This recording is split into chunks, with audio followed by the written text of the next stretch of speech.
More than 3 days have passed since the latest mini set came out, so now we can really see what the best decks in the game are right now. So in this video I'm gonna go over 5 of the best decks, talk about their mulligans, win rates, as well as some general tips so you know what to play with as well as what you're playing against. And we're also gonna go over all of the other working archetypes for each individual class, so you can really see how the meta is forming. Hope you enjoyed the video, and if you do, a like and a subscribe would be awesome. And don't forget you can head for some Hearthstone coaching. We are obviously going to be using HS Replay Premium for these stats, and there's no better place to be getting your meta stats, so it's definitely pretty worth it to consider getting yourself the premium yourself, because it's literally like $5 per month, and you should definitely download HS Deck Tracker if you want to be playing to your full potential. Now, let's get into the video.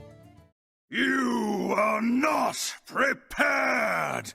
Before we get into the best decks, I just want to remind you, it would be huge support to me if you give Raid Shadow Legends a try, and check out my new Raid Shadow Legends channel. We have been doing very well over there, we're closing in on 500 subscribers, and a lot of videos are starting to get above 1000 views, so that is absolutely amazing, and I have you guys to thank for that. But if you really want to support the channel for free, really download the game, check it out, and see for yourself how good this game really is. I'm really not exaggerating what I'm saying, this is literally my favorite game right now, like, I'm not gonna pretend for a second. It really is. I've been playing it for over 2 years now, I'm getting some amazing progress. Like, anybody who knows what Raid's about is gonna know, like, this is an absolute god tier champion. I got all the way up to 5 stars, and that is absolutely amazing, and look at the aesthetics, like, the game is just out of this world.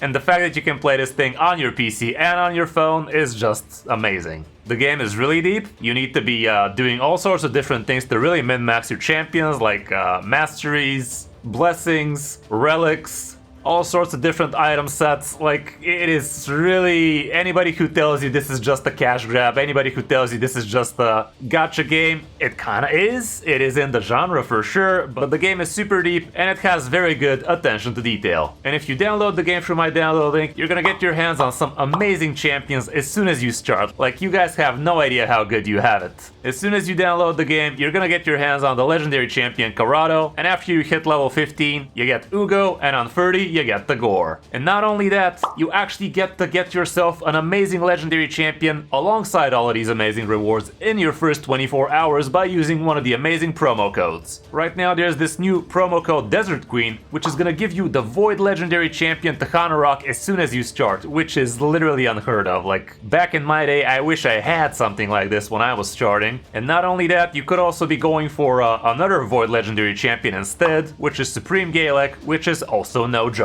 And last but not least, you could always go for the classic Sun Wukong with the promo code Monkey King. So yeah, the choice is yours. Download the game, give it a try, and let me know in the comments if you like it. Hope to see you there. Now, let's get into the decks.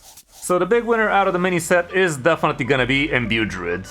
There's so many iterations of Imbued Druid right now doing extremely well, and the main reason for that is this bad boy here. Shard Chameleon is absolutely broken right now, and it's giving your big green men even bigger stats as well as rush, which is the real payoff here. The deck really was suffering before not having any reactions, like barely had any control spells, it barely had any recovery tools, and now with this small boy, you're gonna have all of that for the small price of 1 mana. The other cool new cards we're having here would be things like Battle Picker as well as Amidrosil, and both are doing really well, keeping your hand nice and full. But you're gonna notice we're not running Firak in this one, even though, to be fair, there's plenty of variants with Firak instead of Malorn at the end, which also do pretty well, but he's a little bit of a wild card. So yeah, play him at your own discretion. You can check out the latest top 5 where I talk about a little bit more about this deck, and I also actually have a video about it with a guide and coaching gameplay if you really want to see it in action. So now let's just check out the updated matchups so you know what to expect from it. And yeah, everything is green, pretty good stuff.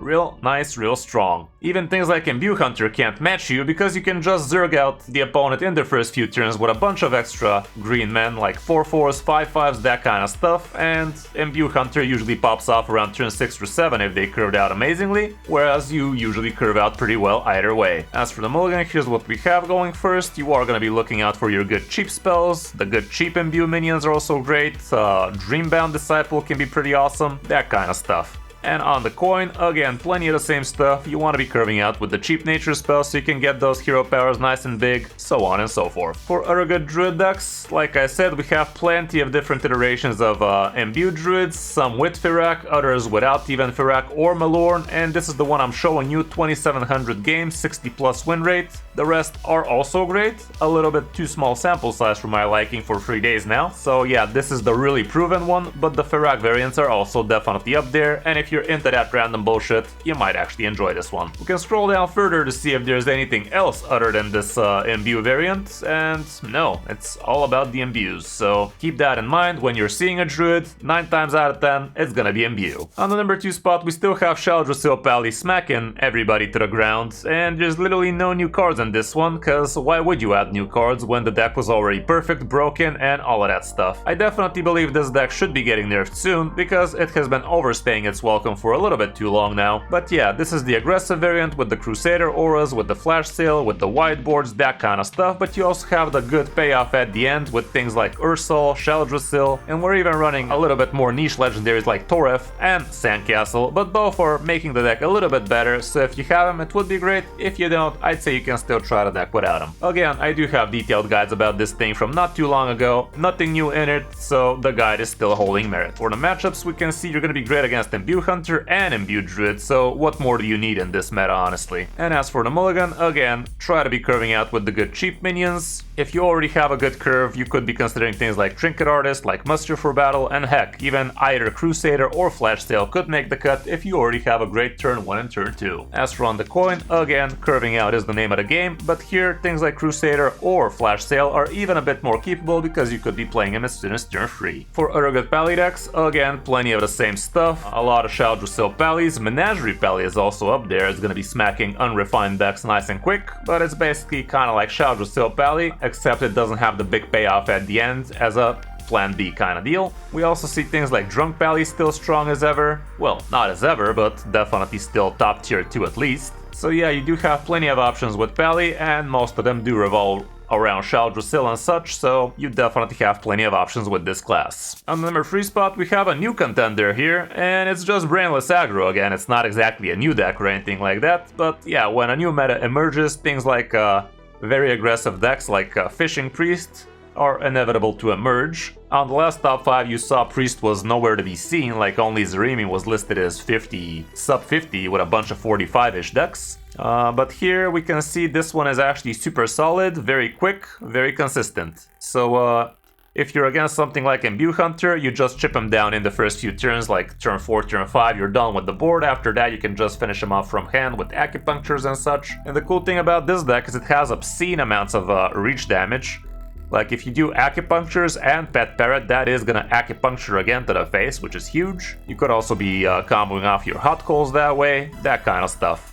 Even things like Xavius and Menagerie Jug are in here, so you can get yourself even bigger, better boards. And we also have the trusty Fishing Rod, which could be pulling things like Brain Masseuse, Catch of the Day, Overzealous Healer, that kind of stuff. We even have a couple of scale replicas in here, and the main reason for that is because the single illusory green wing in here. Because if you play this guy and it dies, after that when you play the scale replica, it is gonna pull both the illusions that way, which is a lot of tempo for cheap. Moving now to the matchups, we don't have too much stats, but yes, Imbue Hunter is gonna be your bitch, so you got that going for you, which is nice, and I'm pretty sure it's gonna be the same deal with Imbue Druid as well. Mulligan wise, going first, here's what we have. You wanna be going for your 1-drops, for the 2-drops, the weapon. If you have already a 1-drop, especially in the middle of your hand, Orbital Halo might make a lot of sense. If you have an amazing 1-drop like Catch of the Day, Pet Parrot could be amazing as well, and if you're curving into Observer of Mysteries, that might also work. And on the coin, again, the good old 1-2-3, nothing beats the good old 1-2-3. For other good Priest decks, we can see Zarimi Priest is actually shying away from the 50 under mark, and now we have some variants with about 55, 54,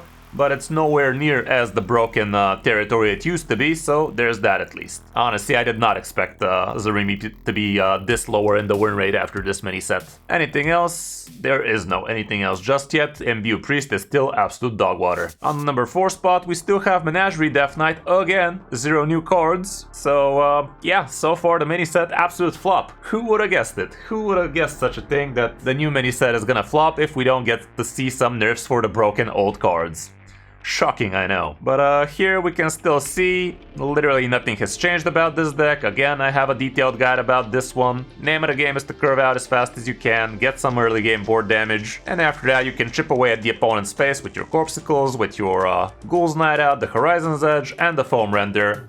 And yeah, most opponents do get the picture. They stop kicking around turn 6 or 7, usually. Really no point for me to go too much further into detail here. Literally just watch my guides about this deck from not long ago and see how the deck is going in action. For the matchups, we can see everything from the popular ones here. Imbue Hunter and Bounce Rogue would be great, but Imbue Druid actually not so hot, which is kinda weird to be fair. Honestly, the way I play this matchup out in my head, I do believe you should be fine against them, because they don't have much in terms of healing or in terms of defense. So if you curve out properly, I think it should be at least a 50-50, but then again, what do I know? Anyway, for the mulligan, here's what it looks like going first. You want to curve out with a nice wide board, then you can start buffing it with things like the Mosquito. The Brittle Bone on curve can be absolutely amazing, that kind of stuff. And as for on the coin, again, 1-2 freeze. And here you could even consider holding on to Eliza, because a turn 2 Brittle Bone into a turn 3 coin Eliza could be absolutely insane. For the other good Death Knight decks right now, we can also see variants with some of the Leech package, both with the Husk as well as the Sanguine Infestations. Looks pretty solid, 58%, 1700 games. This is the variant I'm showing you, however, 2300 with 59, so definitely a bit better. Not by much, but a bit better. And we can also see some Control-ish variants, around 54, 55%, so even Control is still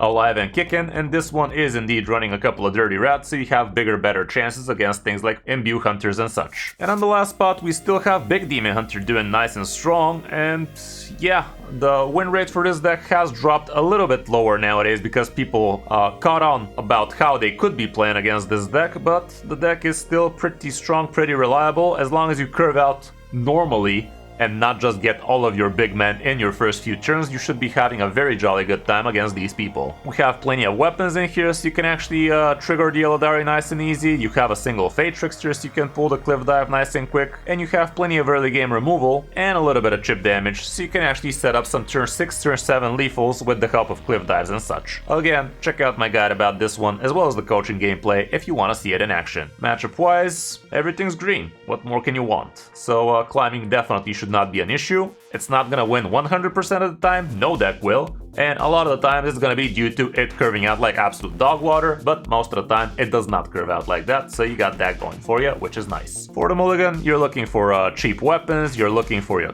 Cliff Dive, the Fate Trickster, a little bit of card draw, the new Cinder is pretty decent, Wyvern Slumber, that kind of stuff. And on the coin, again, name of the game is to find your Cliff Dive nice and quick, either through the Trickster, or straight up keeping it, or through the Tusk Piercer. So if you have a Tusk Piercer, you could drop the rest technically, because you are basically gonna guarantee yourself getting the Fate Trickster on 2 or 3, and the Fate Trickster guarantees you having a Cliff Dive on 5 or 6. Anything else for Demon Hunter right now would be the slower Quillbore variant, but the problem with that one is it eats shit from Imbue Hunter, so it's not really ideal for you to be going with that one. They just are gonna King Plush your wide sticky board with the Quillbores sooner rather than later, so you're probably not gonna be winning that one most of the time. We can also see things like Menagerie Demon Hunter apparently popping off, but not really popping off, just shying away from 50% really. So yeah, if you want to be winning, the Big Demon Hunter variants is the way to go. For the classes we haven't mentioned, starting off with Mage, and okay, I was gonna make a joke that we're still not gonna mention it, but apparently people are trying some stuff with Protoss Mage and such, but apparently with not so much luck. With Rogue, Bounce Rogue,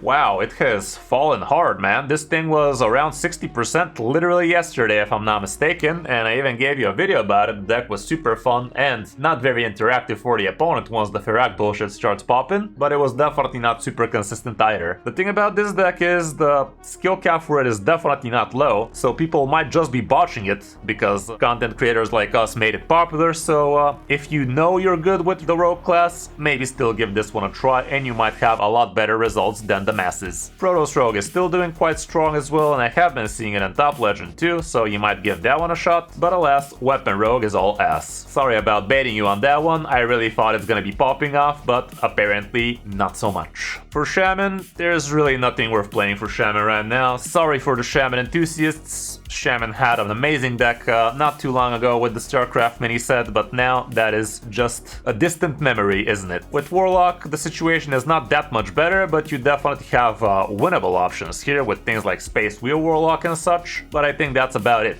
for the good decks right now. Wallow Warlock is definitely pretty bad. And last but not least, we can see Taunt Warrior for Warrior is the way to go, and the reason behind that one is you do have Bulwark as well as Dirty Rats, so you're gonna be hard countering things like Imbue Hunter for the most part, and yeah, they're not gonna have too much fun against you, even though it's still not an unwinnable matchup for the Hunters. Let's not pretend it is. Let's not pretend it's absolutely won, but you should be favored with Taunt Warrior for sure. Dummy Warrior is also somewhat playable, but kind of a meme deck nowadays, isn't it?